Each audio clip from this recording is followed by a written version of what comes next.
who will now read the order.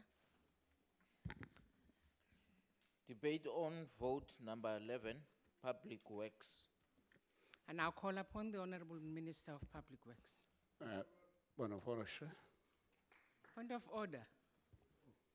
Honorable, Yes, please. okay. May I address you on something special? Yes, sir. Thank you very much for the opportunity. I just wanted to say you look gorgeous this afternoon.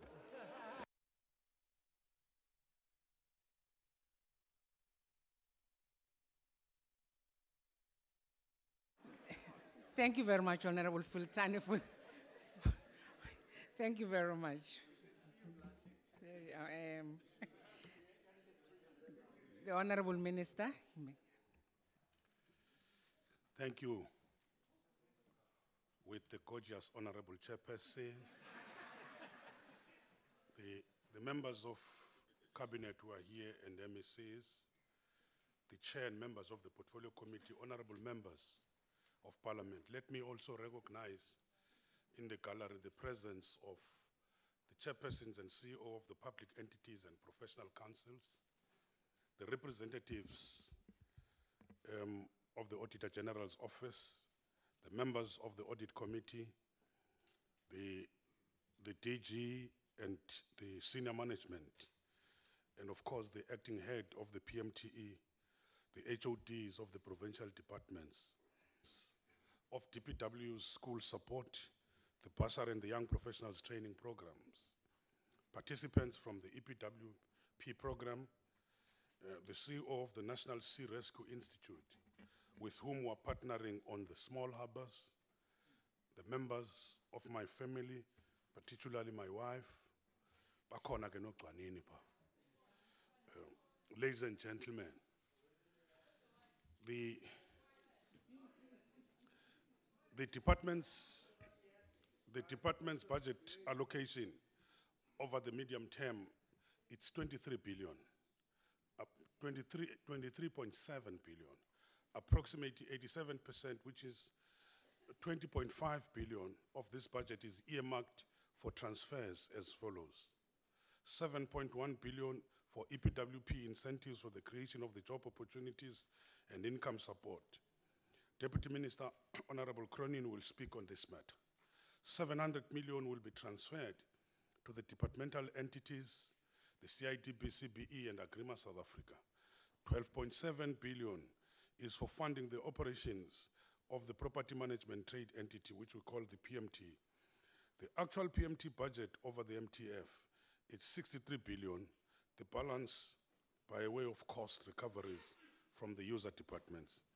The remaining 3.2 billion from the main vote, the PMT, however, received an adverse opinion in 2016-17 with respect to the value of the PMT assets. We have substantially assigned the correct values, but for an error in assigning the values to the individual buildings in a specific facility, resulting in the exceptional material error, hence the adverse opinion by the Auditor General. This error was agreed with the AG and has been remedied for the forthcoming 2017-18 audit. If we look at the department's impact scores, the government's management performance assessment tool for benchmarking good management performance and compliance, the scores have increased from 38% at the inception in 2012-13 to 66% last year. Our target is for 90% and 100% compliance by the end of the administration.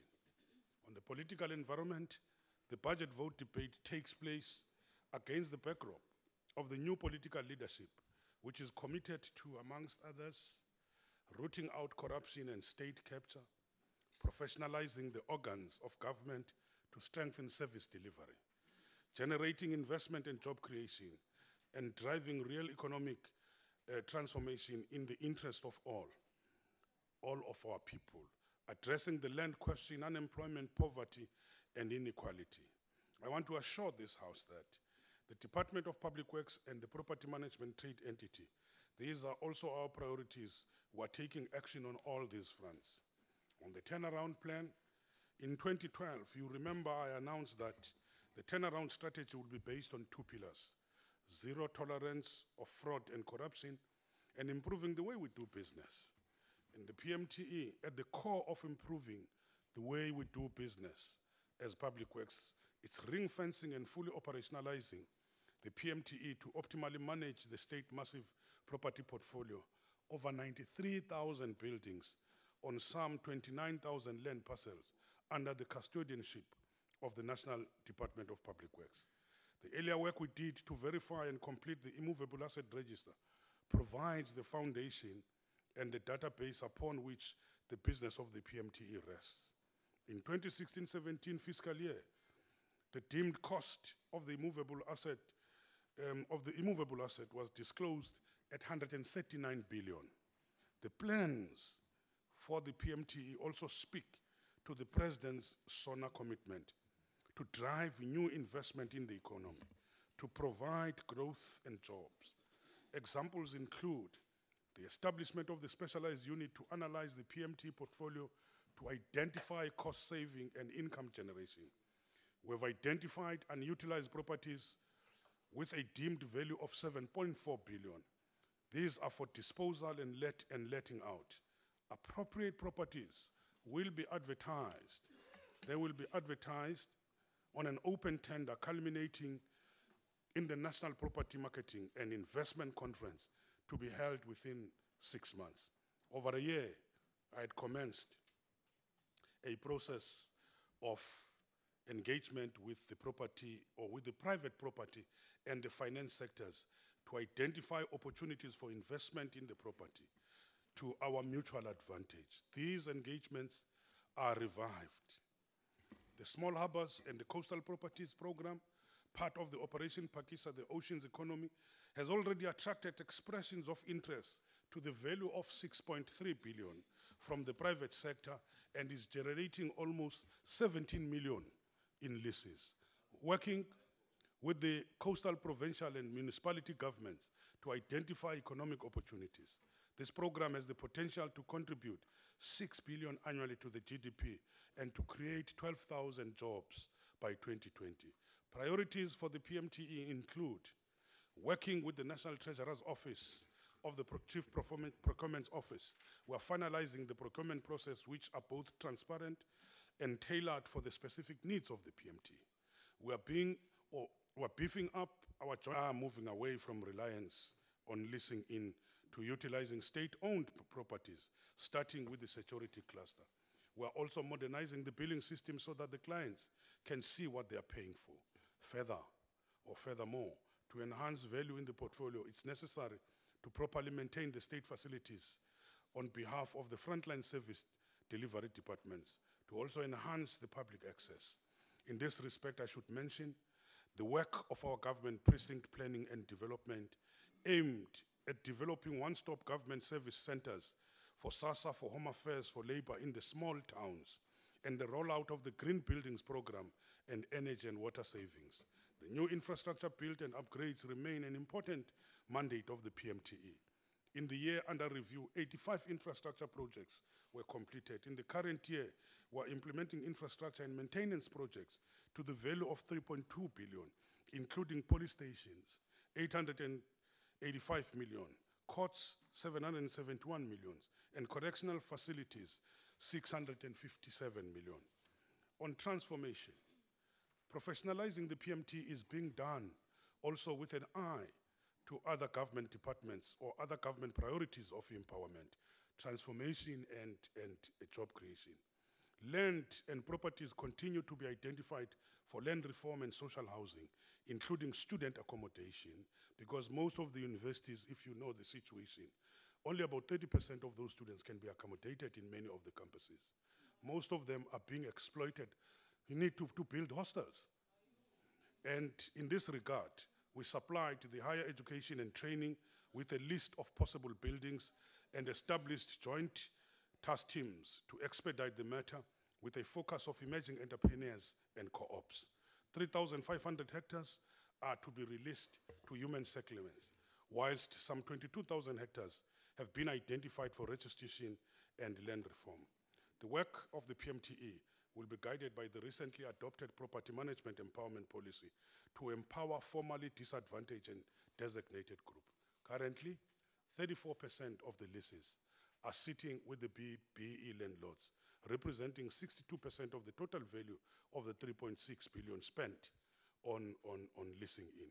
Let me sound a note of caution to the tenderpreneurs. This is not an invitation to radical economic looting, whereby a few political connected syndicates receive huge contracts in return providing minimal service. Rather, we are targeting emerging entrepreneurs who offer a real value proposition and tangible benefits to government.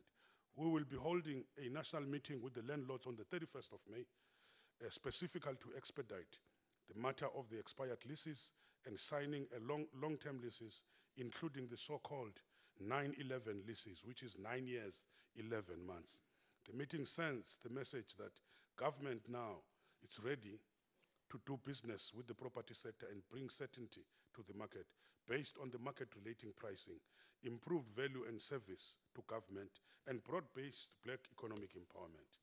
On the main vote, the ring fencing of the PMT also provides the space for the Department of Public Works to refocus on its core mandate to regulate and transform the built environment. Amongst others, it includes strengthening the department's policy development capability.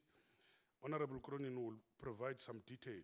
Suffice to say, the department is clear about its task for this year, to review the existing public works white papers in order to refresh and clarify the mandates, the roles and responsibilities of the department and the entities. In strengthening its intergovernmental coordination, the department is working with provinces to clarify aspects of concurrent functions which need to be monitored and coordinated.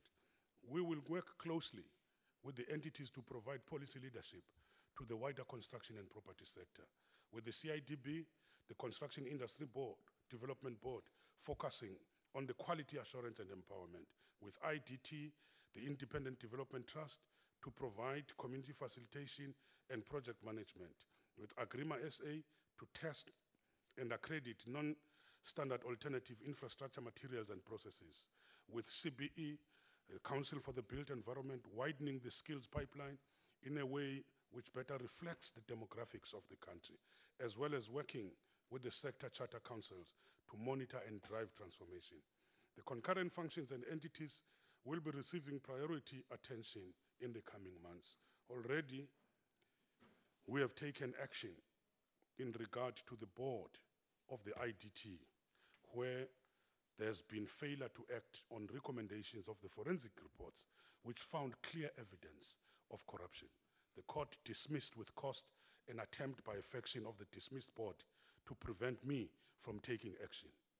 As part of the turnaround, we undertook to grow our own timber in relation to built environment skills, as well as ultimately to provide technical capacity to the public service and the built environment general. In respect, it gives me pleasure to announce that 31 students who joined the bursary scheme in 2014 have graduated now with degrees in the built environment, are now enrolled in the internship program within the department.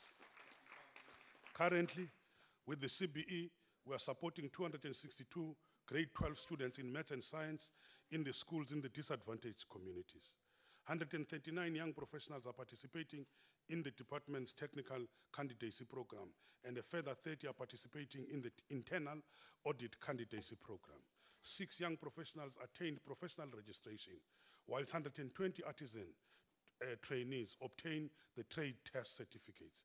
We are at an advanced stage towards establishing the Public Works Academy with 79 candidates professionals and employing 12 mentors.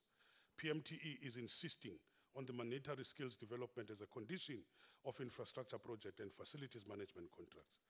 Internal bursaries have been awarded to 350 employees, including the PMT officials registered with SAPOA, the South African Property Owners Association. 35 officials recently completed the course in the property management, as well as the certificate for commercial property practitioners. So that is what I'm talking about when I say We are improving the way we do business. Zero tolerance to corruption. The second pillar of the turnaround, it's zero tolerance of corruption, of fraud and corruption. We will shortly be announcing jointly with the SIU Special Investigation some of the successful outcomes of the investigations we started some years ago. The details will follow, but suffice to say that currently the SIU is seeking to recover 1.2 billion as a result of the irregular and fraudulent transactions. Investigations into the cost maintenance by the department's anti-corruption unit has uncovered 16,000 suspicious payments to the value of 2 billion. We are calling for the extension of an existing proclamation to enable SIU to investigate the matter. We have 5 minutes. Thank you, Chairperson. We have previously reported progress on the Operation Bring Back for the return of the state of properties wrongly transferred or occupied. Some 1,300 such properties were identified. These will be verified and regularized during 2018-19. As a result of the 54 cases reported by the whistleblowers, some 14 eviction orders were obtained and illegal transfers detected in Gauteng and KZN, where there is a criminal syndicate which was stealing the vacant state land.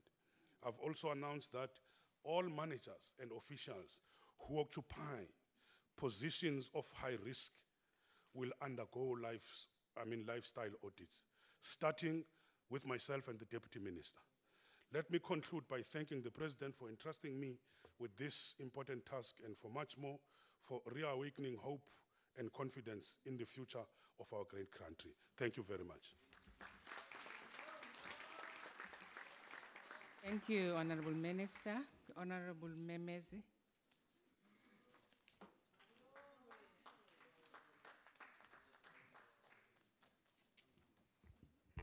Esihlalo walendlu umphathiswa welisebe nosekela wakhe, abaphathiswa nosekela abakhoyo apha, abaphathiswa bamaphondo MECs, malunga abekekileyo ale parlamente, amagosa aphezulu akhokelwe ingqonyela yesebe Director General, zindwalutho nendwendwe zethu apho kwi-public gallery, bantu bakuthi kumagumbi onke elilizwe. Siyanamkela futhi sinibulisa nonke bahlale apho emakhaya. Zisuka nje masilitsolise elithi oluhlahlo lwabiwo mali lwalonyaka mali ka2018-2019 budget vote 11 siyalwamkela futhi siluphumelelisa thina bakaKhongolose kuba le mali iya ebantwini abasokolayo. It is in line with the ANC manifesto, ANC conferences resolutions, the ready to govern document, the freedom charter. Ndingekahambeli kude kakhulu, make ndisichazele isizwe. Apha kwa ANC mna ndiyazalwa. Ndinezinyanya ezininzi kakhulu. Ngako oko namhlanje le budget speech ndiyidlulisa egameni lala magorha ethu alandelayo. Utata uRholihlahla umthembu omde into kaMandela. Umhlobo wakhe nedela kufa lakhe ingangalala uMachi, uVezi, uMbusi, uSidumza sentsingizwe emdaka, utata uOR Tambo. Negqiyazana intombi eyakhulela emzabalazweni deyalichiya eli sekuwo. Isoloko ikhombile ukuba isignal ikweliphi icala. Ilapho ke yena afela khona ekhaya kwi-ANC. Buyani madoda, ilapho ekhaya lesignal eniyifunayo. Apha ndichukumisa amathambo kaMangutyana. Intombi kaCalabas embongweni embizane. Kanti andikagqibi ndingekasaluthi kwisikhukazi uMafunga angajiki umama uAlbertina Sisulu. Abangenazo ezabo izinyanya mabayeke ezethu. Ngeke babophe uMandela iminyaka emingaka bemnyevulela bemthuka ngoku bajike bamenze owabo. Hayi andivumi, ayikhali kanjalo. Niyasitsotsa ngoku. Ezenu izinyanya ziyaziwa, musana ukuzibaleka ngoHerzog Vervoet, Jan van Riebeeck, Paul Kruger, Magnus Malan, nabanye. I-Political Committee yethu ye-Public Works ibonisene yaxoxa nzulu ngomsebenzi wayo ngokwelusa ukusetyenziswa kwale mali ngokwemigaqo nokomyalelo kamgaqo-siseko nemithetho ebhekene nelisebe namaqumrhu entities alo. Isebe le-Public Works ngumavula kuvaliwe wesebe. Lilo elenza amasebe karhulumente akwazi ukusebenza esebenzela uluntu.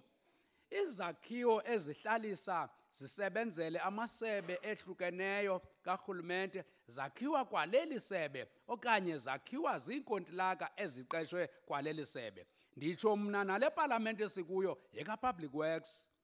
Ingxaki neengxingongo elisebe elibhekene nazo sile komiti asizi kuzifaka phantsi kwetafile. Sizithe pahaha kwiripoti yekomiti yethu futhi asaphelela apho, senza nezindululo nezisombululo emazilandelwe kwingxelo yethu. Sicacisile zonke ukubonisa isebe umphathiswa namagosa akhe. The Portfolio Committee on Public Works has oversight responsibility over the Ministry of Public Works as a policy leader and the entities that report to the minister, namely the Independent Development Trust, the Construction Industry Development Board, Agrima South Africa, and the Council for the Built Environment. At meetings held on 17 and 24 April 2018, the Portfolio Committee met with the Minister, the Deputy Minister, and the senior management teams and boards of entities on the annual performance plans and budget for the 2018-2019 financial year. More specifically, the committee interrogated the financial and other resource allocations to programs that had to be used to implement policy priorities that are stated in the National Development Plan, the Medium-Term Strategic Framework, and the 2018 State of the Nation Address delivered by our President. The mandate of the Department of Public Works is derived from the Constitution of the Republic of South Africa, Act 108 of 1996, and the Government's Immovable Asset Management Act number 19 of 2007, that describes the department as the custodian and portfolio manager of government's immovable assets. The oversight role of the committee is very important. At times, ministers come and go. The committee stays constant. It keeps a check on the policy direction, the financial transparency, accounting, reporting, and practical implementation of public works policy. The PFMA describes the Minister of Public Works as an executive authority who has the important financial responsibility. The Director General, as the accounting officer, must give monthly financial reports to the Minister. This is the way in which the Minister does oversight over possible overspending, shortfalls, or under-collection from the DG as accounting officer of the department. The DG as accounting officer and his team execute legal mandate assigned to the department, follow the policy direction of the minister, and execute it following his directives. The PFMA adopts an approach that focuses the work of the department on outputs and responsibilities. Under the technical guidance of the National Treasury, it guides the DG and his team to ensure the basic of financial accounting, such as the proper financial management systems, appropriation control, and accountability is in place. If these systems are in place, they will produce monthly report to the minister. They will also produce quarterly reports to the Treasury. These quarterly updates must be regularly presented to the Portfolio Committee so that the challenges, solutions, and projects along which the department improves its business is well known. In 2012, the Minister of Public Works announced a turnaround plan to strengthen weak financial management system, weak control system, and weak accountability inside the department. Because of these weaknesses, for several years in a row, the department received a negative opinion on its financial statement from the Auditor General. The minister announced the turnaround plan with a firm focus on fighting corruption, making the DPW a more functional landlord of the state, and improving the business of the state property management and investment. The turnaround plan brought into the department a new attitude, zero tolerance for corruption. It improved doing business inside the DPW. The turnaround plan separated the key functions of the public works into regulation and policy making inside the DPWP, separate from the actual business of property management, leasing, and property maintenance, and property investment inside the property management trading entity. That was a government component inside the department. The PMTE manages the immovable asset register and uses government's property portfolio to add and maintain value. The minister was very clear about this. He said to this committee that his directive to the PMTE is that government properties must be maintained. His words were, "An asset not utilized is not an asset. It becomes a liability." The PMTE follows this directive and works to ensure that all government properties are identified and properly added to the Immovable Asset Register. The Government's Immovable Asset Register Management Act guide how the DPW, PMT in collaboration with the client department have dual responsibilities to develop custodian and user asset management plans that must be in place to regularly maintain and keep its value intact. Since the current minister's reappointment as a policy leader, he has remained securely focused to drive the property portfolio and ensures steps are put in place to rectify problems that were identified. If truth be told, the problems faced by public works and all our departments are not of our own making. These are resulting from the apartheid, a system that was declared by the United Nations a crime against humanity and was engineered and benefited almost all those who are today making the loudest noise about failures of our government. They conveniently and opportunistically forget that there was more than 350 years of colonization, exclusion, oppression, and marginalization of the majority by a tiny minority, which didn't only mess up our country, but even stole our God-given precious mineral resources and our forefathers' land. These visitors became owners. The real owners became servants and outcasts. And those who refused were arrested, jailed. Others were just made to disappear till today. And my uncles, 30 of them, were hanged in Pretoria Maximum Prison after the Pondoland Peasant Revolt of 1960.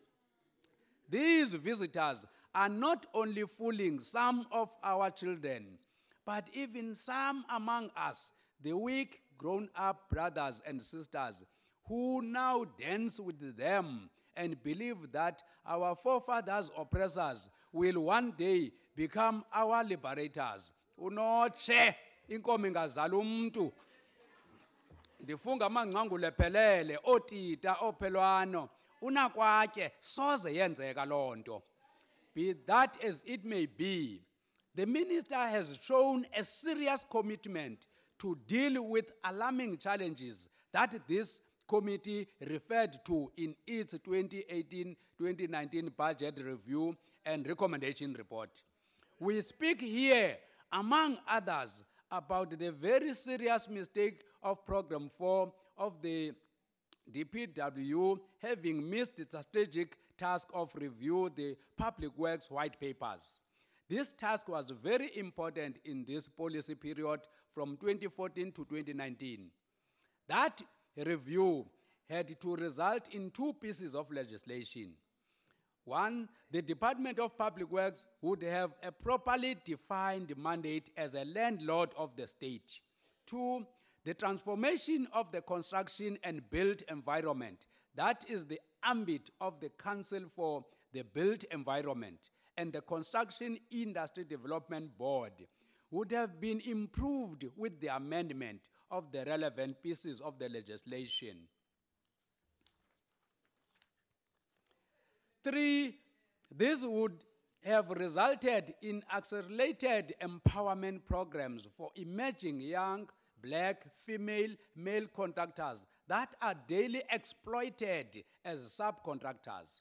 It would also have assisted with the process of dealing with a largely untransformed construction and built environment industry. A regulated transformation environment requires structured process through which built environment professionals such as architects, engineers, quantity surveyors, town planners, project managers, and designers become professional registered.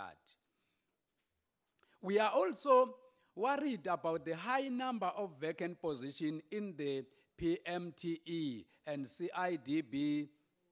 The head of the PMTE was removed months ago, and suitable new leader has still not been appointed.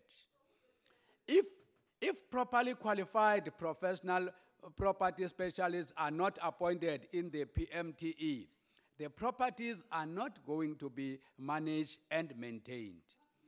But beside the above, we are also very pleased that the minister and his team has started fixing things since his recent reappointment. Congratulations once more, Comrade Minister. You have 2 minutes. The committee is again very happy at the creation of the operationalization and financial sustainability program in the PMT. We recognize this as a step in the right direction. We are convinced that from this foundation, the appointment of key property professionals can start. The committee was impressed with the minister and deputy minister's commitment to place a focus on consequence management as part of the work of the government risk and compliance branch.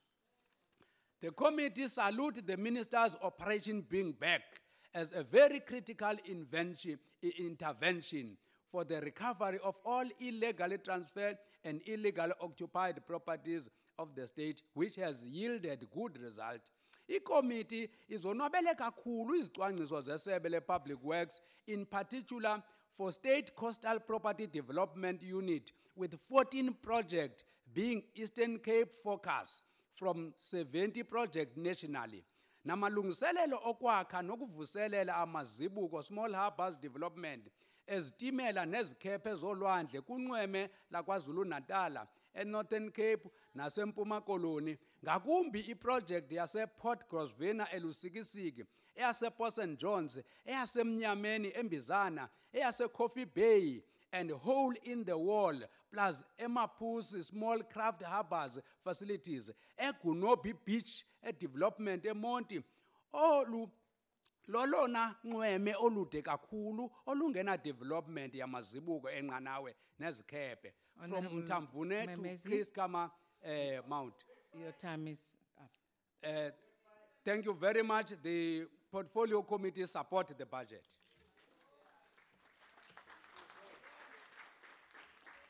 Thank you. Honorable Fee.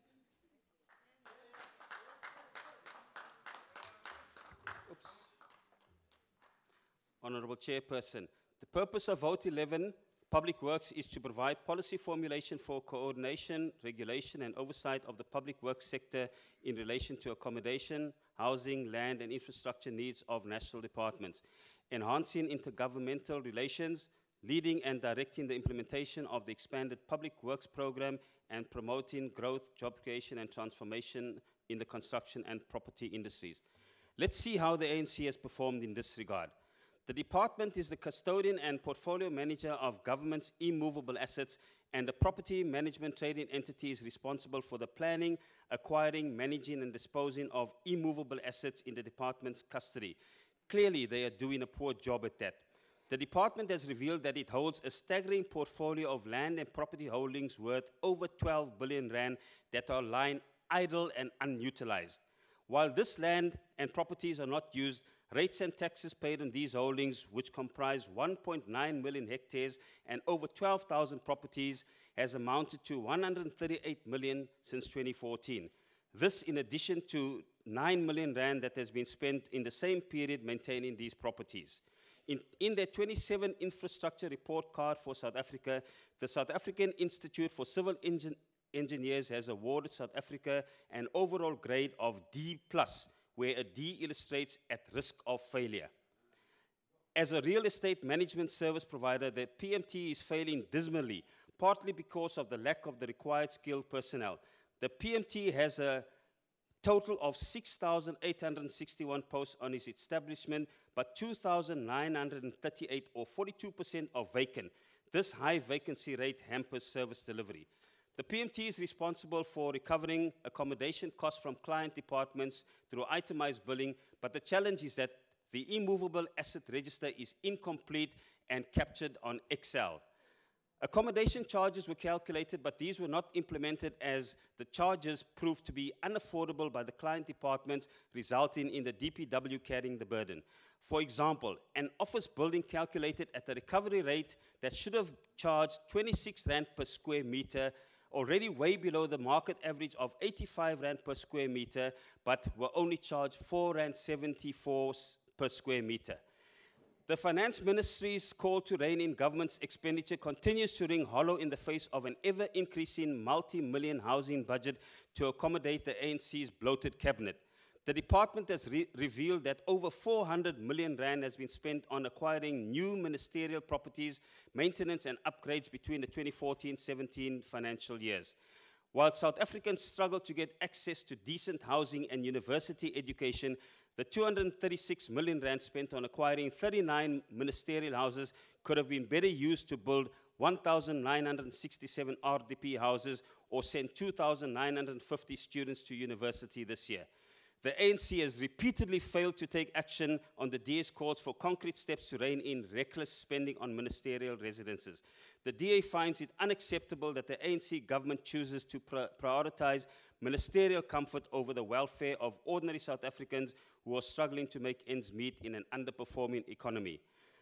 This unrestrained spending is an insult to the poor who continue to bear the burden of unemployment, poor service delivery, and rising inequality. Under the expanded public works program, the reported work opportunities created was 445,598 against a target of 650,000 in quarter 2 and 676,815 against a target of 950,000 in quarter 3 of 2017-18. That is 477,587 below target. We have a problem. The most commonly used performance indicator is a work opportunity. The problem with using the aforementioned indicator is that it measures work created for an individual on an EPWP project for any period of time. So it could be creating work for an individual for one day. A more realistic indicator would be the full-time equivalent. This measures 1 person year of employment, which is equivalent to 230 person days of work. In its current form, the EPWP is ineffective, and the DA will ensure that the program is enhanced so that more work opportunities are created of longer duration that will be more sustainable. The Auditor General, however, noticed that the reported achievements were not supported by appropriate evidence. The Auditor General further noted clear cases of corruption, where reported beneficiaries were in some cases deceased. The identity numbers of some beneficiaries were found to be invalid. Some beneficiaries were included on multiple projects when they worked on only one project. This poor financial management has probably been the reason for the baseline cuts contained in the 2018 budget for the expanded public works program totaling 116.5 million. This cut will have an adverse effect on job creation. Government's claim of a new dawn defined by restraint in spending continues to unravel with each passing day after the department admitted to spending thousands of rands on cosmetic changes on the parliamentary precinct for the 2018 State of the Nation address. The DPW revealed that it spent over 175,000 dismantling and re-erecting scaffolding on Mark's building for security, safety, and aesthetic purposes. This latest revelation is yet more evidence that the culture of wasteful expenditure that had taken root during SONA under former President Zuma continues to fester unhindered. It is unacceptable that money that could have been better spent improving the livelihoods of ordinary South Africans is constantly being diverted to pander the cosmetic and aesthetic needs of the powerful. As long as you, on my right, have an exaggerated view of your importance, the people of South Africa will continue to suffer. The DA will do things differently to bring total change that creates one South Africa for all, a South Africa of hope, focused on building a better future for all, underpinned by our values of freedom, fairness, and opportunity. The DA does not support budget vote 11. Thank you, Honorable Fick. Honorable Paulson.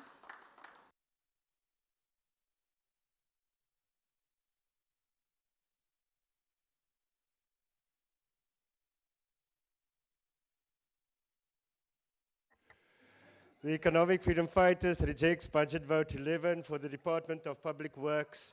And Chairperson, not too long ago, we had the same minister telling us that a swimming pool is a fire pool. So I wonder if a leopard can change its spots. I know the two of them, Honorable Cronin and the minister, they enjoy the Mercedes-Benz. Quite strange for two communists. You must buy Buckies. The EFF has always maintained that the state should have internal capacity to build and maintain roads, railways, dams, government buildings, and basic services such as schools, hospitals, and sewage systems. Our position is informed by examples in other countries, both developed and developing, and also by cardinal pillar number 3 of the Economic Freedom Fighters. By having internal capacity, the department will play an important role in sustainable economic development, job creation, the abolishment of corruption, which is linked to the tendering system, and the creation of an efficient public infrastructure system for both citizens and for the purpose of economic development. Government claims that the current system of outsourcing public works, construction, and maintenance is more efficient and cost-effective, but the opposite is true. As you just have, as you have to just look at the state of infrastructure in this country and how corrupt this department is. We have in this department officials who have construction companies and they award themselves tenders, construction tenders. The current approach to construction and infrastructure maintenance openly encourages corruption. This department cannot even maintain parliamentary villages. You have to wait forever for them to come and fix anything. It's a useless department, and I think it starts at the top. At the same time, you have EPWP, which government has corrupted by paying thousands of non-existent and often deceased EPWP workers. But even more alarming is this ANC government uses EPWP to employ and recruit ANC members. And on top of this, you have government using EPWP and it's set up to casualize and exploit workers who in fact do full-time jobs and paying them peanuts. This is what this department thinks of the people of this country. If we want to end this exploitation of our people and the inherently corrupt tendering system, build internal capacity, but most important, get rid of this ANC. We must establish a state-owned construction company, a state-owned cement company, a state-owned housing company, and a state-owned road construction company. These companies would build and oversee the construction of roads, houses, dams, quality houses, by the way, not RDP that even the DA wants to give our people. railway lines, toilets, schools, hospitals, government offices, and also maintain them. This would also allow the state to employ young South Africans, develop their skills, and give them the experience and opportunities which will lead to more black and female engineers, plumbers, electricians, various other professionals that would be needed. But government, this ANC government, lacks the political will to do so. We as the EFF have envisioned something completely different.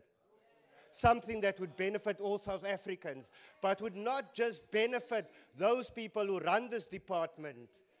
We therefore reject this budget vote. Thank you very much, Chairperson. Thank you very much, Honorable Paulson. Can we now call Honorable Sithole?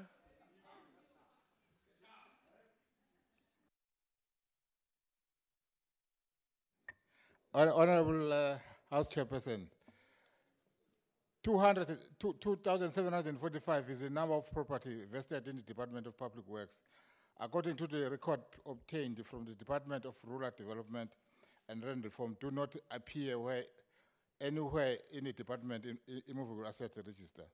Izinto azikajike. 2,451 is the number of properties that are identified on the Department Property Management System, but they are no longer part of the department portfolio, but that the department continue to pay rates and taxes upon, accounting dororo. 1,299 is the number of property are currently controlled by the department that are illegally occupied, which include large tract of vacant land that is currently being occupied by landless informal settlement dwellers, accounting dororo. 99 is the lease year period for existing lease of some state-owned wine farms. 7 years is the number of years since this department plan its turnaround strategy. Kodwa akukho mehluko ekugcwaseleni izikhala zomsebenzi. R1 is the sum being paid by some lease to the state in the respect of 99 years, tenants-paid leases. The very evident truth is that the department continues to show a lack of strategy and planning and meets the target that is set itself. Cadre deployment remains which comes at the expense of a skilled and competent workforce. This is also evident in the department programs such as EPWP and CWP, which is in many areas are some more than jobs for card-carrying members of the ruling party, forming a part of its membership drive. Underspending on the budget is high, and there remains great instability in respect of departmental leadership. It's failed to collect revenue due from sister department, and vacancies remains unfilled, which together make up the primary reason as to why this department cannot fill its mandate. Disclaimer about with PMTE, an independent development trust, which has received a disclaimer for the past 3 consecutive years. The inner city regeneration program remains unreported upon, and there is no department cohesion between the 3 spheres of government. Into embi kulomnyango emva kokushintshwa koNgqongqoshe, uformer president kwabuya ama-senior official ayenukeka enkohlakalweni, kwase kuba yiwo futhi athatha izikhundla eziphezulu. Asazi noma iyona ndlela yokubonga inkohlakalo kule department. The IFP do support this department. I thank you. Thank you very much. We call upon now the Honorable Kubisa. Chairperson, thank you very much. Honorable members, the Department of Public Works is inter alia responsible for erecting new schools through Acceleration Schools Infrastructure Delivery Initiative program. This is a huge challenge, as many of our schools have no laboratories, libraries, classrooms, and toilets. The recent death of learners that fell into pit toilets is a matter of grave concern. So we're saying this department, in that regard, working with other departments, must ensure that this does not happen again. Uhlelo lolu lwe-EPW lwaqala luhlelo okwangathi luza nethemba. Luzoletha imisebenzi kubantu bakithi. Kodwa ukuxambukela kwepolitiki kulolu hlelo yikho kudala ukuxoveka kwalo. Kubalulekile futhi ukuqhubeka nokuba ukuthi laba bantu basiwe ezikhungweni zemfundo yamakhono baqeqeshwe ukuze uma sebengekho kulolu hlelo kodwa babe nezitifiketi ezobasiza ukuthola amathuba emisebenzi noma bathuthukise imfundo yabo kwamanye amazinga aphakeme kunoma basebenze nje begcine bengabanga yilutho. Sikhole ukuthi lezi zitifiketi zingakwazi ukubasiza ukuthi babe utho kusasa.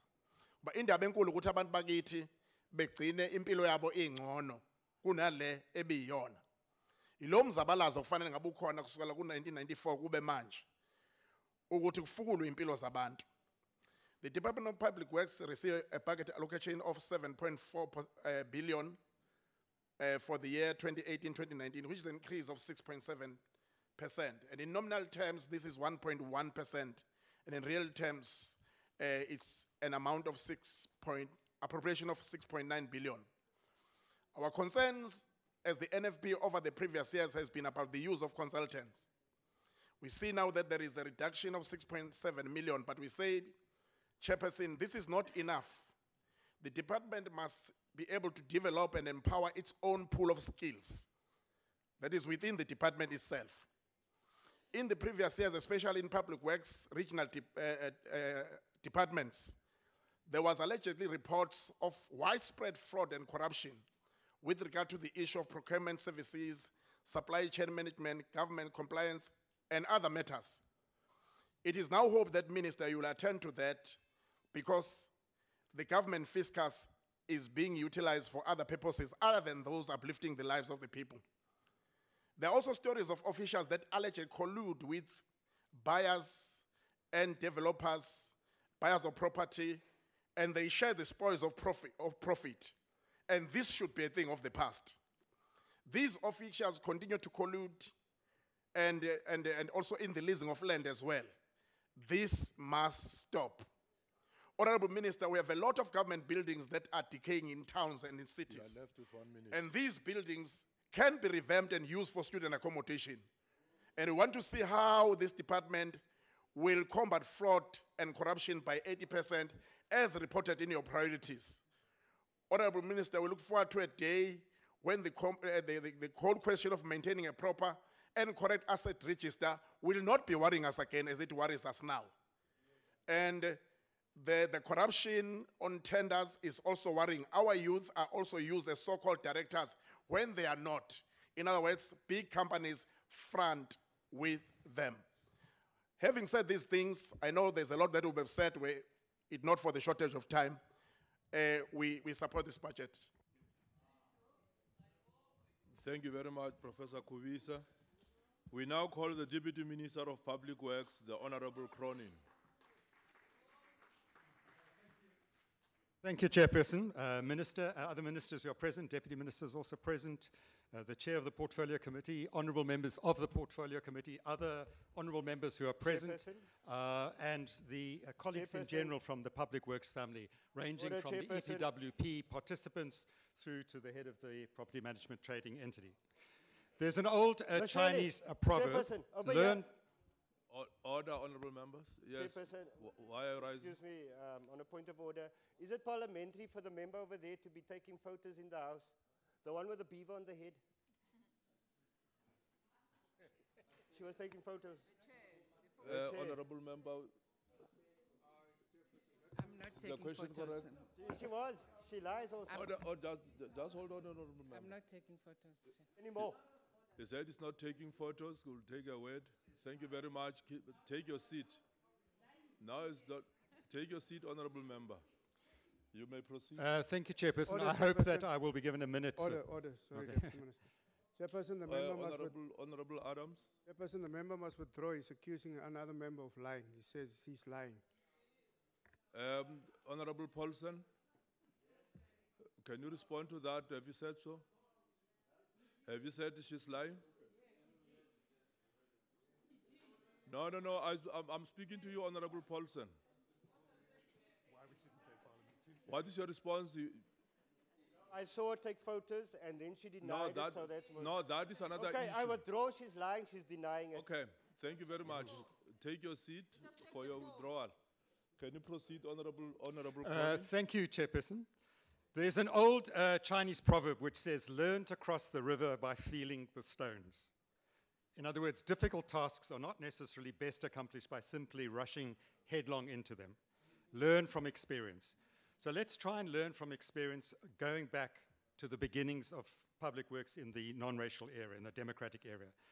In the first white paper of 1997, in his foreword, the first post-apartheid minister, Comrade Jeff Radebe, began by saying, and I quote, "Since its establishment, the Department of Public Works has frequently been treated as a Cinderella department, narrowly confined to its tasks as state property manager and facility maintenance agent." Now, there are many features in the white paper of the 1997 that are still, I think, relevant and important, but it's also interesting to reflect back at how the minister and the administration at that time were framing the question, what is the Department of Public Works? Because it's quite obvious that back then in 1997, the role of being a state property manager was clearly seen as narrow, implicitly routine, and rather boring, making of DPW a Cinderella department. Since then, and many of the contributions have already made this point, we've come to appreciate much, much better the challenging and enormously strategic, important role, both from a social, development, and economic perspective, of our core mandate as the Department of Public Works, as the leading custodian of the property portfolio of the state's property portfolio, with over 93,000 buildings and some 29,000 land parcels. 2 years after that white paper in 1999, Cabinet indeed approved, in principle, the creation of a state property agency. But unfortunately, and for several reasons, there was not much progress made. So when Minister Nglesi was first appointed as Minister of Public Works in late 2011, he found himself in a department which, quite frankly, was in a state of chaos, in free fall. There were repeated audit disclaimers, and it was also mired in several very high-profile corruption scandals, among them the Middestad building leased to the police in Pretoria, and of course the Nkandla matter. On arrival, the new minister, who's no longer new, but when he was new, found two large files on his desk. The one was from the SIU, and the other was from the Public Protector. There was also a briefing note, I don't know if you remember this, Minister, from the Minister of Finance, which called on the Department of Public Works to fulfill its mandate more effectively, noting, one, that there was massive strategic instability in the department because of, in principle, because of a high turnover of DGs, of ministers, deputy ministers, and so on, as well as the non-existence of a complete asset register. We now have a complete immovable asset register, which is why, Honourable Fig, we can say, yes, there are X number of unused properties. Some years ago, we didn't even know that. So this has been an important part of the turnaround. The briefing from the Minister of Finance at that time further observed quite correctly that all of this was both the product of and a facilitator for endemic corruption within the department. And so from early 2012, Minister Nglesi launched a major turnaround and subsequent stabilization program within the department. And this is a journey, a crossing of a river, if you like, undertaken, by the way, together with successive parliamentary portfolio committees, because this is not just something we're doing on our own as the department. We are working with portfolio committees. I'm very pleased to see the Honourable Dreyer present, who was here in that process, and I think offered constructive criticism, but also acknowledged that progress was being made. Sometimes, I'm not saying that things haven't improved from the DA point of view, because there's some good DA members, but sometimes there's a lack of perspective and a depth of understanding of the process, difficult process, the difficult crossing of a river that has been underway. So the Honourable Sithole has also been with us right through since the previous Parliament, as well as important parliamentary staff, and one would like to acknowledge their engagement, their constructive criticism, and discussion and debate, which have contributed to this process of turnaround and stabilization. And the particular achievement, I think, is the ring fencing and establishment of a property management trading entity to address our core mandate as a department. But of course, advances across a difficult river also bring their own challenges. So going back to Minister Radebe's forward to the 1997 white paper, after expressing discomfort with the supposed narrow property role of the Department of Public Works, Minister Gedebe in the next sentence wrote, but after the first democratic elections in South Africa's history, President Nelson Mandela announced a new cabinet and Public Works was charged with a bold and ambitious project to inculcate into all of its traditional functions the basic principles of a national public works program and to implement a community-based public works program. We can recognize here the seeds of what became in 2004 the launch of the expanded public works program in South Africa. Today, the EPWP is one of the largest and one of the most consistently sustained public employment programs anywhere in the world. But if DPW came to a better appreciation and grew belatedly into its core state property management function, in the case of EPWP, the program has far outgrown the department, its point of origin. With all municipalities in South Africa, every single province, and many, many national departments all being active implementers of EPWP programs. This is a great success. Whatever the challenges there are, it's a global pioneering contribution when the very future of work is under discussion in places like the International Labour Organization, amidst growing job precariousness with the fourth industrial revolution and so forth. But there are two major symptoms of this great growth of the EPW and diversity of the EPWP, which members of the Portfolio Committee and the Auditor General have raised with us. The first relates to the accuracy of reporting on work opportunities. It is a matter which has been raised also by the Auditor General with adverse findings over a couple of years now. Now, the basic position of the Department of Public Works is that our Director General, can't possibly be the accounting officer for every single work opportunity scattered through all municipalities in South Africa, scattered through provinces and many different line departments. We are collecting the data, but the data comes from a variety of other implementers. And so we are saying, but we're still in a discussion and there's not complete agreement with the AG and the Accountant General on these matters, which is not to say that the DPW must fold its arms and simply blame other accounting officers. We are indeed expending considerable time and effort assisting municipalities, provinces, and even national departments in improving their EPWP data capturing and reporting. We are also running all reported participants' IDs through the Home Affairs database, which is where we discovered that some have appeared to have died, maybe in the course of the program, but maybe before, and therefore, obviously, there's fraud in there. We remove them then from our report and accounting of the things. Okay, let me just say, and I agree completely with the Honourable Fig, that the work opportunity target is a problematic one. It's exactly something that we've been said. Let me also remind the Honourable Fig that in 2014, during the election campaign, the DA announced that it was going to achieve, if it was elected as the national government, 7 million work opportunities. Okay, so you were also committed to a target of work opportunities. But what we discovered, and you're absolutely right, a work opportunity can mean anything from 3 weeks to a full-time equivalent of 230 days, which we calculate that day. The worst offender, by the way, of creating lots of work opportunities of very short duration is the city of Cape Town. Now, I'm not sure which part of the DA one should blame for that, but I think you should take collective responsibility. But it's a problem in general. Okay. We continue, obviously, to engage with the AG around this reporting stuff and how best to ensure clean and accurate reporting, because that's what we want. We all want that. There is, however, a further complication. As the Minister has noted, a significant chunk of our medium-term budget allocation, some 7 billion rand, is earmarked for the EPWP incentive grant to municipalities and provinces. And there are three interrelated challenges that have begun to emerge with the incentive grant system. One, there's a growing tendency for the incentive grant to become the entire budget for EPWP programs rather than a top-up, which is what it was intended to be. Secondly, in many municipalities, part of the incentive grant is dispersed to individual ward councillors. Okay, and this, in our view, is a grave risk and may account for the allegations and reality, in many cases, of abuse in the recruitment of participants. Let me make it absolutely clear. As a department, we don't care if the ward councillor is ANC, IFP, DA, or whatever. It is fraudulent and corrupt to recruit people on the basis of party membership, on the basis of affiliation to this or that faction or whatever. And the third issue, and we've issued recruitment guidelines to this effect, and we to the best of our ability, seek to involve, because it's a reputational risk to a wonderful program saluted around the world by the International Labour Organization and everywhere else. Okay. Right, finally, let me say a few words about the highly topical issue of expropriation and the expropriation bill. I see that the co-chair of the Constitutional Review Committee is present, which is great, because we intend engaging actively with them. How many?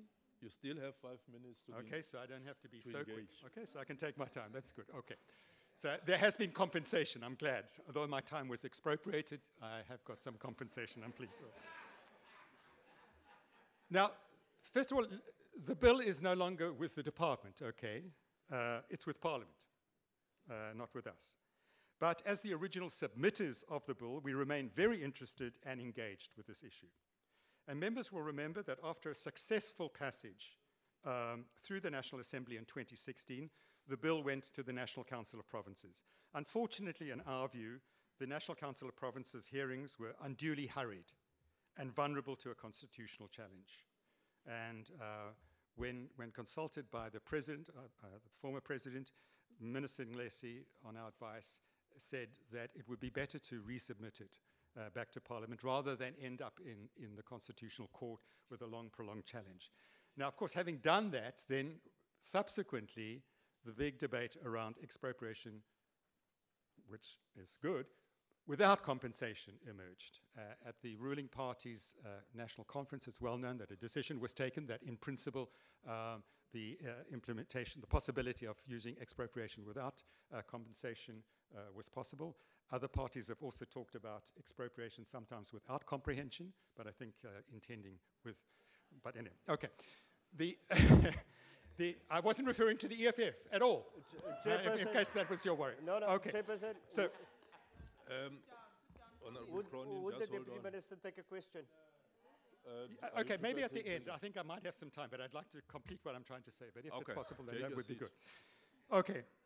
Now, there was the ANC conference, and then, of course, here in the National Assembly, with at least two parties, I think three parties, and maybe more, supported a resolution which came from the EFF. Let's not get into that silly debate, but which was amended by the ANC.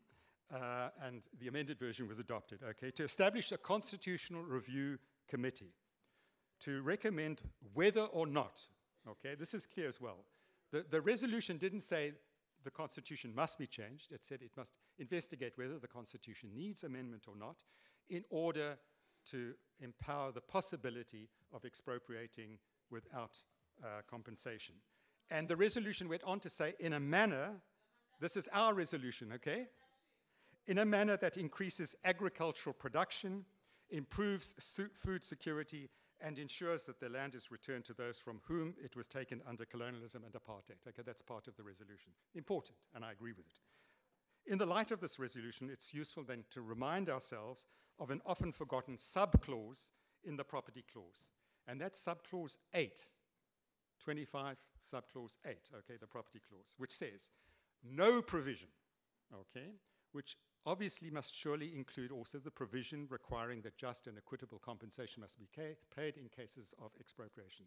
No provision of this section, the property clause, may impede the state from taking legislative and other measures to achieve land, but not just land, water, and related reform in order to redress the results of past racial discrimination, provided that any departure from the provisions of this section is in accordance with the provisions of section 36(1). Okay, I'm sorry I'm getting a bit technical, but I think it's very important that we get on top of these things. Okay, so first of all, note that contrary to what is often said or distorted from some quarters, the Bill of Rights and the property clause is a mandate for dramatic, radical transformation. It's not a blockage to it. Okay.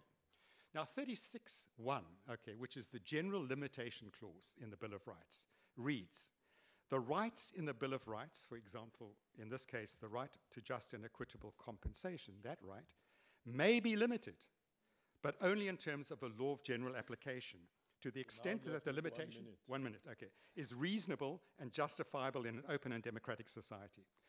Okay, so as Advocate Tembeka Ngluka Itobi has so eloquently argued, there would appear to be absolutely no impediment within the Constitution as it stands for it to be possible to expropriate justly and equitably without compensation in certain cases, provided these are clearly defined within the law of general application.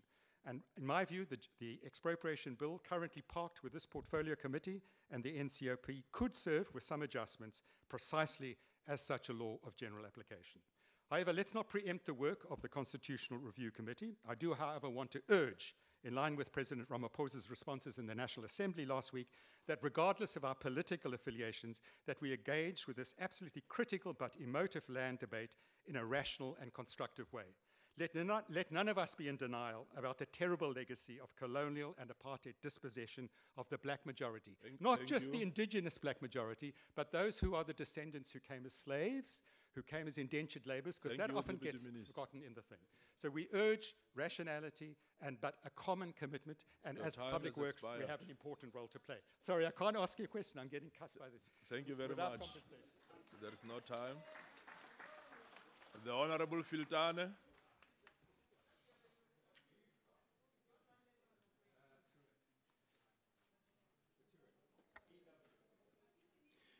When public works rots from the top, you have a national calamity.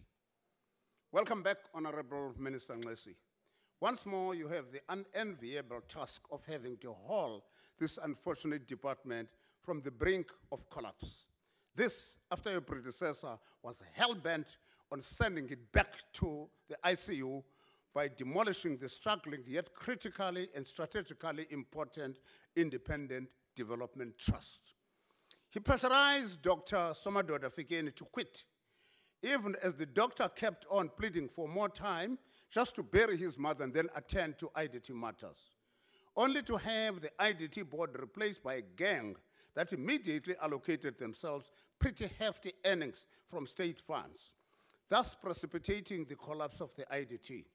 To add insult to injury, the IDT budget was shrunk from 111 million rands to a mere 28.4 million rands.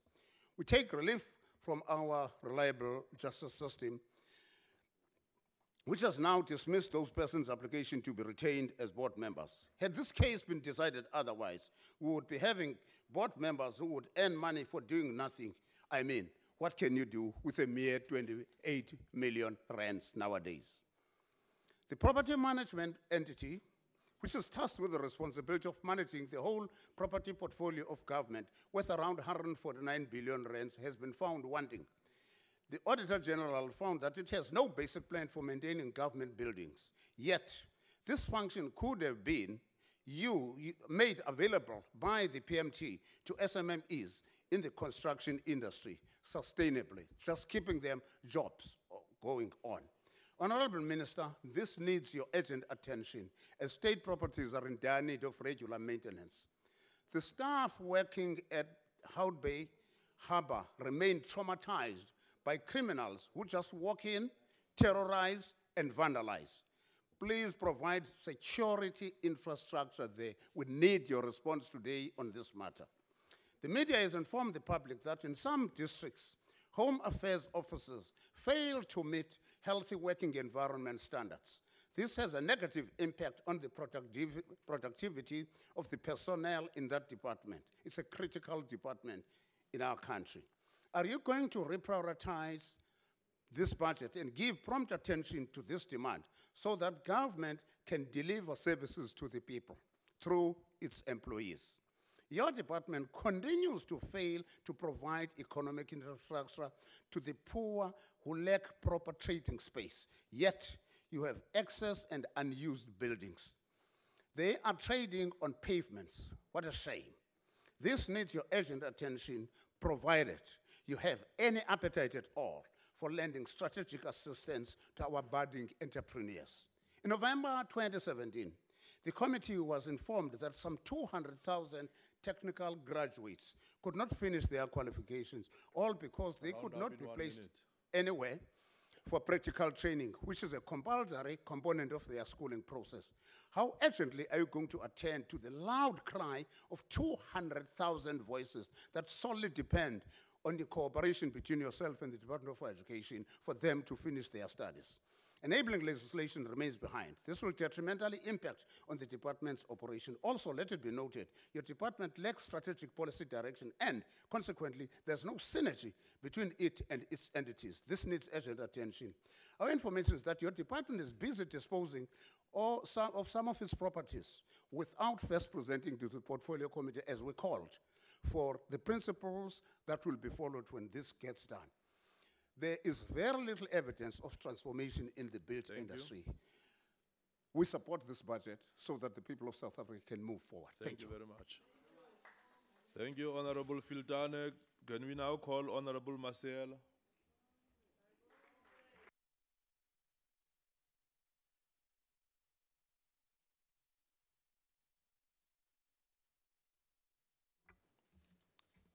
Thank you very much, Honorable Chair. Honorable members, fellow South Africans, ladies and gentlemen, Realoja.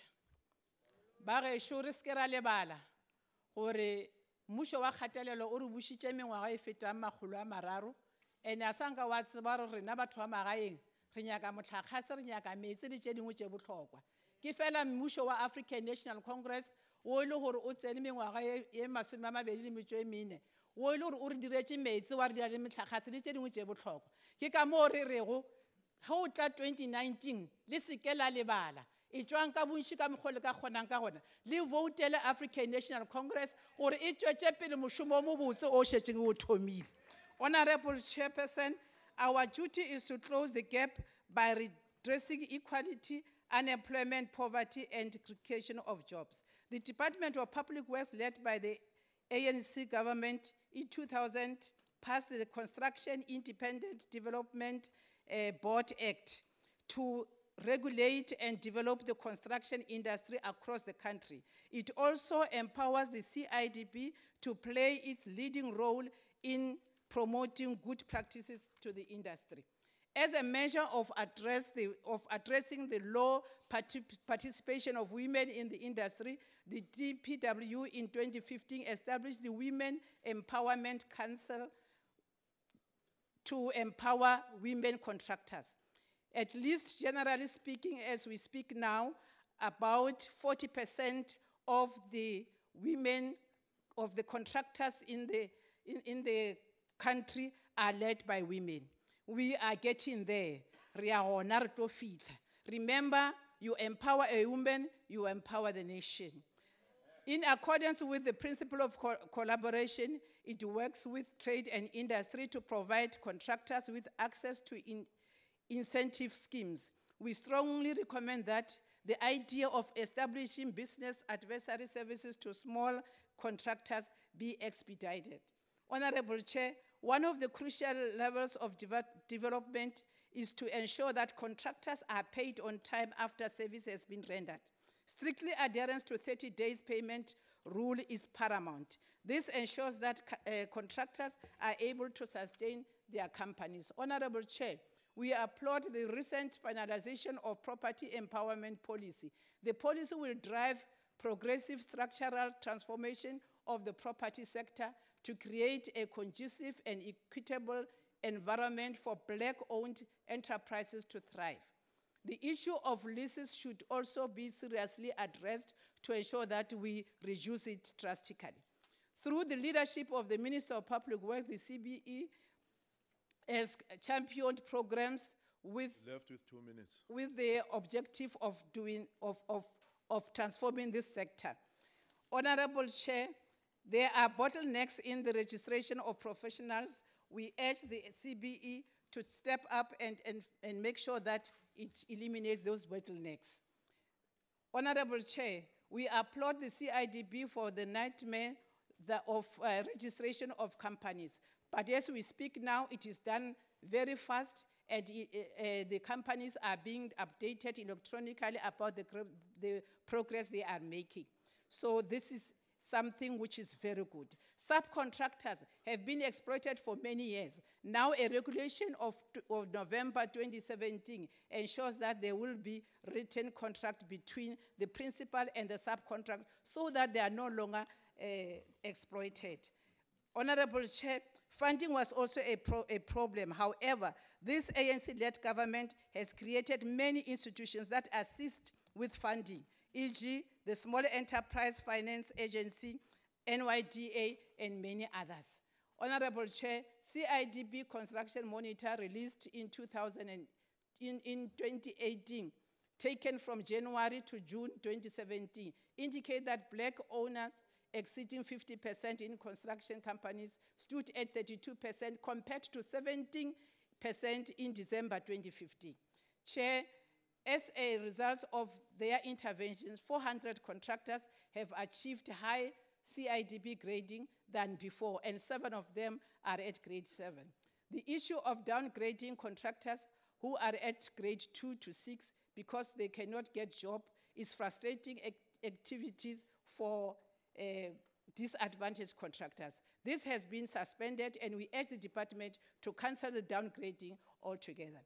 In conclusion, Chairperson, ke re go setšhaba sa gešo go leboga mopresidente wa rena wa maloba Papa Nelson Mandela yo a ka bego a fetša mengwaga e le kgolo ga mmogo le mma Albertina Sisulu le mmago setšhaba yo a setšego go re tlogela Mama Winnie Madikizela Mandela a re tšweng ka makatanamane ka 2019 re voutele mokgatlo o mogolo mokgatlo wa African National Congress gone o thupa dikgetho ka di peresente tša ko godimo re le ANC re thekga tekatekanyetšo ya mašeleng re a leboga.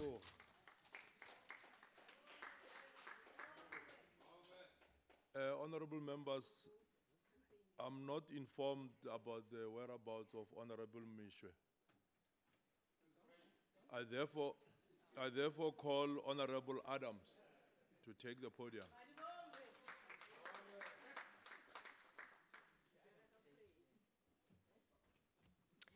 Agbare voorsitter, agbare minister en adjunkminister van die Departement van Openbare Werke, agbare voorsitter en lede van die Portfolio Komitee, agbare lede van die Nasionale Vergadering, die directeur-generaal en bestuur van die Nasionale Departement van Openbare Werke, dames en heren.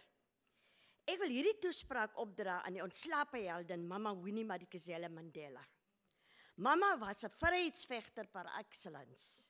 She was committed right up to the end to the struggle for social justice. Mag haar onsterflike siel in ewige vrede rus. Agbare voorsitter, we are confronted with major struggles in the form of the triple challenges of poverty, unemployment, and inequality. Government's theme for 2018 is renewal, unity, and jobs. To address this triple challenge, government introduced public employment programs and to address the structural defects of the economy. Public employment programs such as the EPWP is internationally seen by institutes such as the International Labour Organization as part of an ongoing employment and social protection policy to create employment opportunities for the vulnerable groups in society. In 2003, the Growth and Development Summit was held, whereby government committed to implementing a structured program of public employment programs. This is where phase 1 of the EPWP was born in 2004-2005. It had the goal of creating 1 million working opportunities for adults between the ages of 18 and 60 who did not qualify to receive any form of social grants. Both phase 1 and 2 achieved the set targets. The success of phase 2 led to the EPWP setting an even higher and more ambitious target of creating 6 million job opportunities in phase 3 between 2014 and 2019. By the end of the 2017-18 financial year, the EPWP had reported 3.31 million work opportunities. We believe that the actual number of work opportunities created is far higher than the official figure. This situation can be attributed to poor reporting by implementing public bodies, largely because the EPWP has not been institutionalized in some of these structures. The National Department of Public Works, as the national coordinator of this program and the disburser of incentive grants, has always been providing support to public bodies to improve reporting and has undertaken many training programs to educate officials in the public bodies throughout the country on the compliance requirements to Still have 2 legislative minutes. and regulatory Jy prescriptions. het nog 2 minute. Nog 2 minuten. With the growth and evolution of the PEPs, we have seen the EPWP expand into other sectors, including the community work program driven by COCTA and the work on fire and working for water programs championed by Department of Environmental Affairs, amongst others. The department is also collaborating with the Department of Energy to install and maintain solar water heaters. This is in accordance with the theme for 2018, which is growth, unity, and jobs. These efforts demonstrate effectively that we are not subscribing to the silo approach. We are one government. We are working together to move South Africa forward.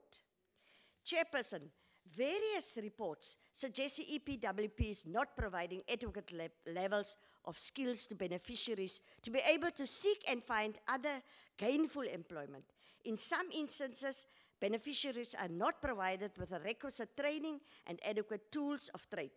Public bodies must adhere to the legal requirements, including those stipulated in the Code of Good Practice for Special Public Works. The EPWP must not be used for patronage purposes. Community involvement is crucial, not only for the purpose of gaining the acceptance of the target group for the project, but also to ensure that channels for communication facilitate the flow of information about available skills in the community and other community needs, and to enhance ownership of the project. By involving community-based organization, one is also well positioned to ensure effective oversight over EPWP projects and eliminate the manipulation of projects for private gain and patronage.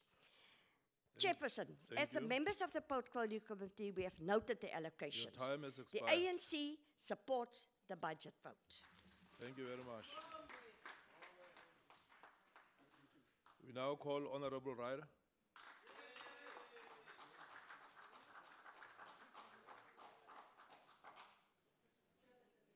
Thank you, Chair.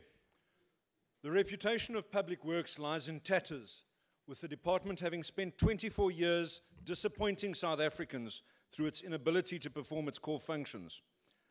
We are often reminded by our McDonald's art-loving chairman that we need to address the imbalances of the past, and yet the committee allows the department to continue down the same path that they've always been on, yet somehow expecting a different outcome.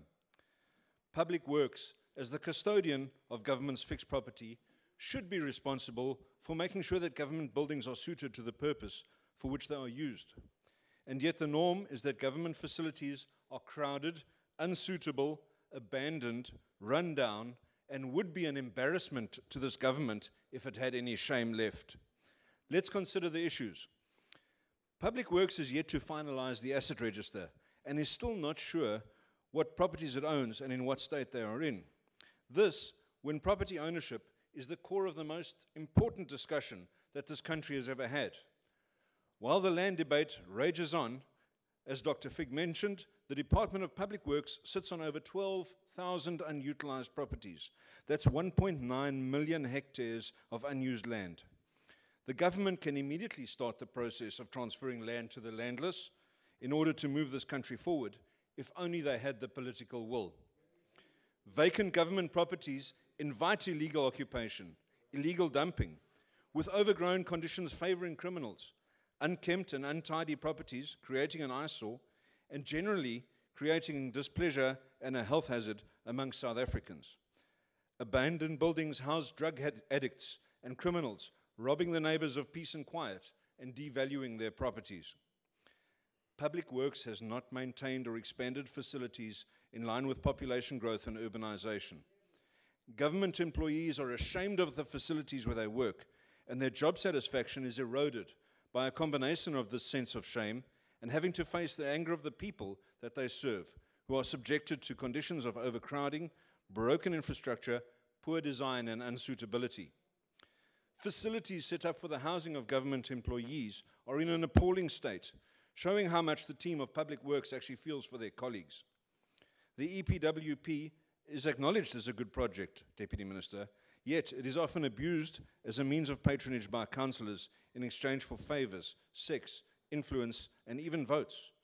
So then how's the department responded? Well, the PMTE is in a shambles with a shocking record of governance reflected in consistently poor audit findings. Project management skills are an apparently rare commodity, only obtainable at great expense from external consultants, in spite of the high salary bill of the entity. The IDT is in crisis. One can only celebrate the recent changes in the board, thanks to our new minister, and we can pray for an improvement in performance. But let's put this in context. In the last financial year, 19 schools were planned for construction by the IDT. 5 were built. Yet the full budget was spent, and more.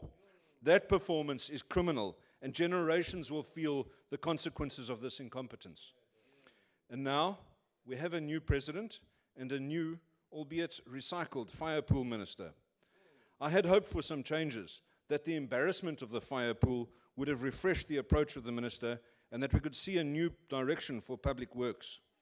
Yet, in a shameful display of business as usual, we are presented now with a budget that promises nothing but continued plodding along the path to total self-destruction. In spite of the minister's admission, and I quote, that the long-standing challenges of the department are of a structural and systemic nature. The department is shown by the Auditor General to be poor in governance and to be the 6th worst performing department in government, spending 99% of its budget but only achieving 56% of targets. With not even a nod to the marginalized people needing government services or the government employees working in sweatshop conditions, the department promises to do exactly what it has always done. Consequences be damned. The department fails to grasp that in order to address the imbalances of the past, they don't need to do anything fancy or new. Just do your jobs. Just help South Africans to access government services. The work that you do, or more often fail to do, has a direct impact on the lives of your countrymen.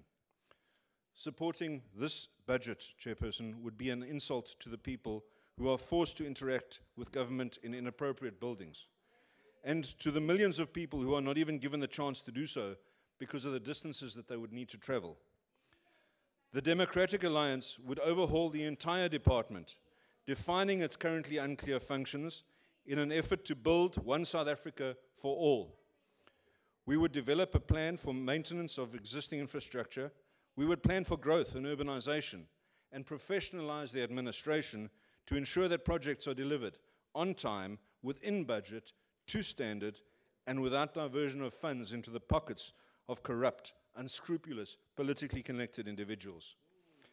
Under a DA government, land redistribution would begin with the state facilitating handovers of surplus vacant land. A new set of performance targets urgently needs to be developed, aligned to the expectations of the people that we serve, and the budget needs to be realigned to ensure the targets can be met. Chairperson, we reject this budget and this report. Thank you, Honorable Ryder. Honorable Adams.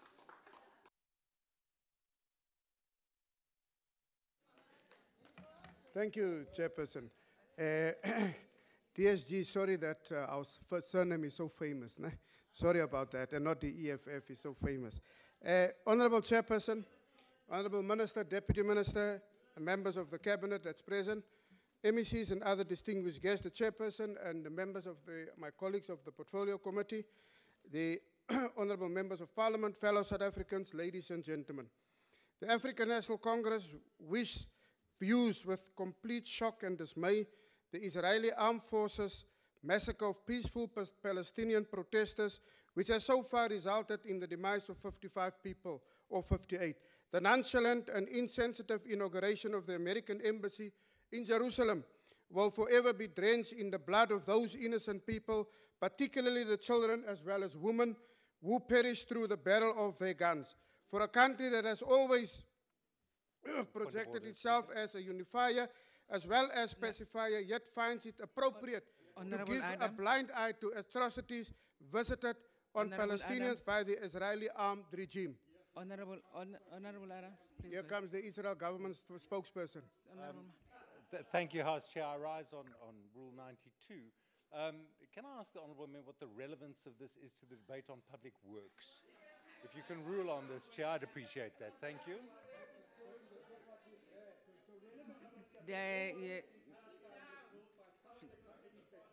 House Chair, but again on the second point, a supplementary point of order. No. Could the Honourable Deputy Yeah, Minister out of please order. address his We remarks are to the out of order, chairperson? Honourable Member. Thank you, ma'am. Please take your seat. Honourable Adams, please continue. No, thanks, Chairperson. Chairperson, you know, the reality is that if you touch a raw nerve, because they must go and explain to Israel why they cannot invent or produce the millions, billions in actual fact, that they have promised Israel for the desalination plants in Cape Town. They must go and explain that. So it's quite sensitive for them if other people talk about the wrongdoings in Israel. Chairperson, we would like to express to the Palestinian people that their suffering will not be in vain, and our freedom and liberation will not be complete until they are free. Free the Palestinians, free. Honorable Chairperson, let me just say to my colleagues, Honorable Fultani and Honorable Ryder and Fick, the IDT is that the minister or the minister that has come in. Oh, man, this man, he's bored. He's bored. He needs a toy. Yes, what's your point of order, Chairperson? The Honourable Member knows very well he shouldn't refer to one of our members as a fig. It's Honourable Fig or Dr. Fig. Thank you, Chair. You are on form this afternoon. Said my colleagues, can you refer to them as Honourable Member? But I said to the Honourable. I said Honourable and then I mentioned the names. You must listen, Chairperson. He must not, you must listen. No, Honourable Member. You are out of order. Please take your seat. Please continue, Honourable. Thank you, Chairperson. Chairperson, on the IDT, the Minister has quickly moved to address the situation. The board members have been removed and the department has won the case against the board members who litigated against the department and against the Minister. It has been told in the Portfolio Committee. Now, I don't know how these members listen in the Portfolio Committee, or they don't listen, or they're just there to come and show beautiful faces. Chairperson, on properties lying unused. Point of order, sir. Honourable Filton, Honourable The Adams, member at please the hold on. podium is misleading. I complimented the minister for the move. Thank you. Apologies, Honorable Fultani, if I mention you, but you know, you are so in my mind that I have to mention you sometimes. We're the DA, sorry.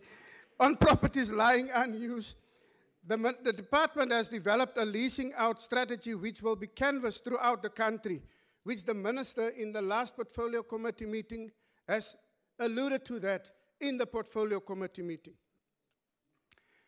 Strategies for investment have been developed and partnerships been formed with private sector. Chairperson, on the inner city regeneration pressing development plans have been crafted, Honorable Ryder. You were there when the Minister also mentioned that, I think on his second visit to the Portfolio Committee, when he came back now in this year still. Precinct development plans for small towns has also been included, which the Minister has also alluded to in that regard. Honorable Chairperson, the budget debate vote is taking place at a time when we have installed or where a new leadership, in actual fact, a regenerated or revised or revamped, how do you call it, not expropriate, but a renewed, revised, energized minister has come back to this department. Chairperson, well, whether it's recycled or what, it's still brand new. It's still brand new. Recycling is in actual fact very good.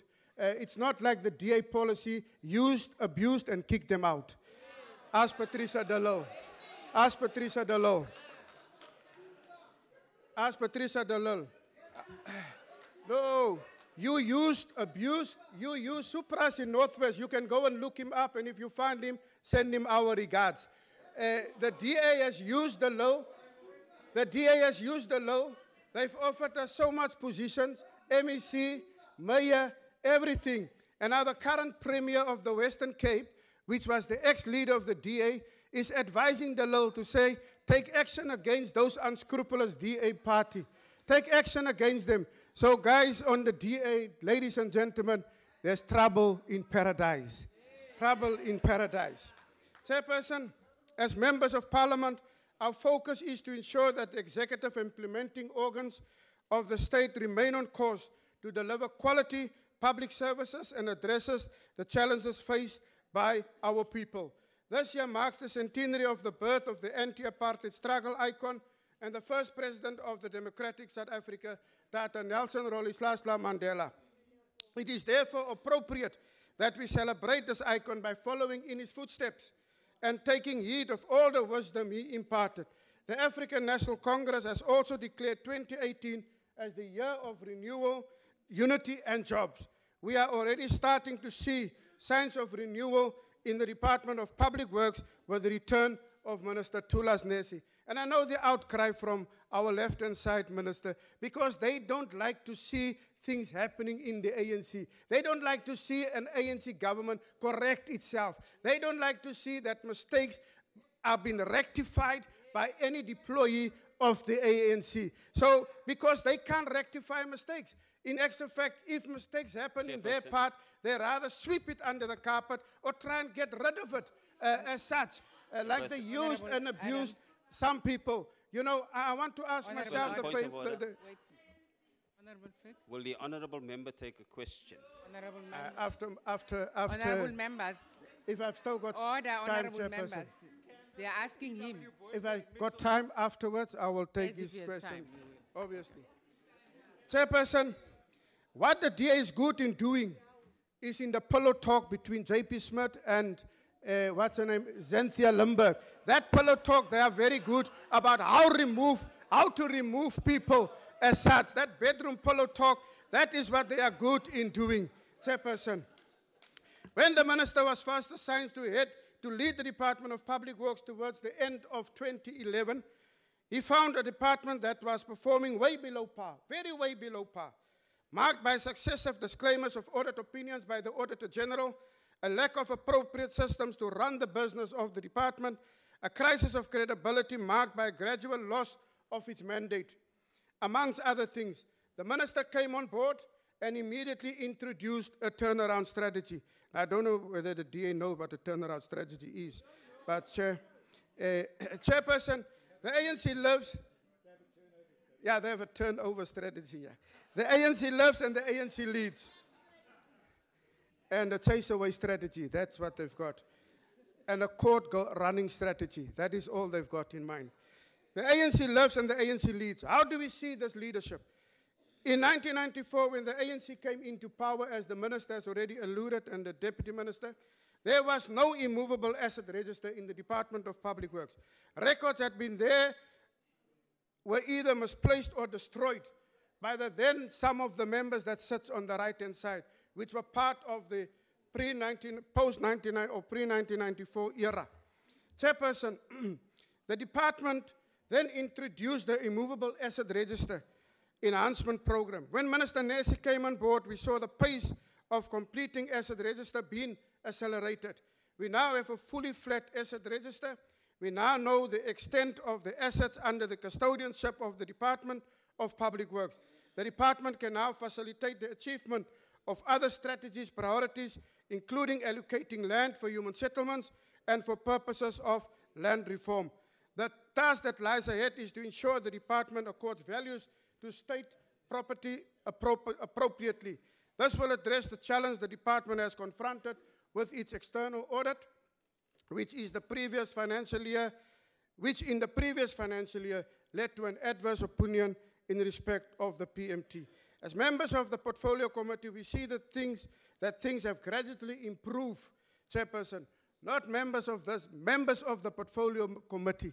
We see that things has improved. Those latecomers in the portfolio committee should have done the decent thing and asked us that has been there to say, what has happened? We will inform you, instead of coming to the podium and give verdicts of uninformed, what you have, uninformed verdicts. South Africa is often used to extract best practices, and certainly in the area of removable asset management. There are many lessons to learn from the international community. Chairperson, in terms of time, I have to cut some of my speech. Chairperson, state capture is real. This odious phenomenon manifests itself in a number of ways. In government departments, we see certain companies with various expertise colluding to manipulate prices and decide amongst themselves who should get a tender.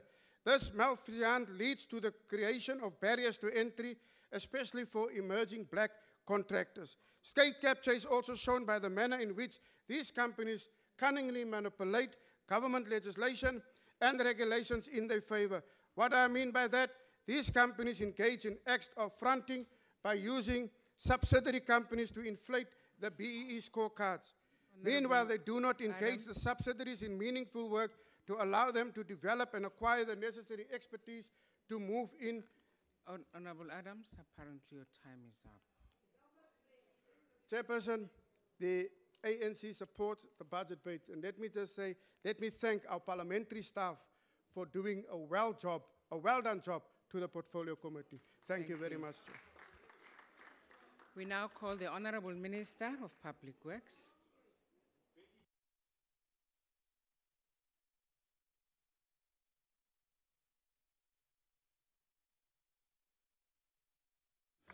Thank you. Thank you, Chairperson. We thank all the members for their contributions who have done that constructively. And we will take all the issues which are constructive into consideration. And we will respond through the parliamentary committee as they hold us responsible. But we will leave out political rhetoric, which is not helping.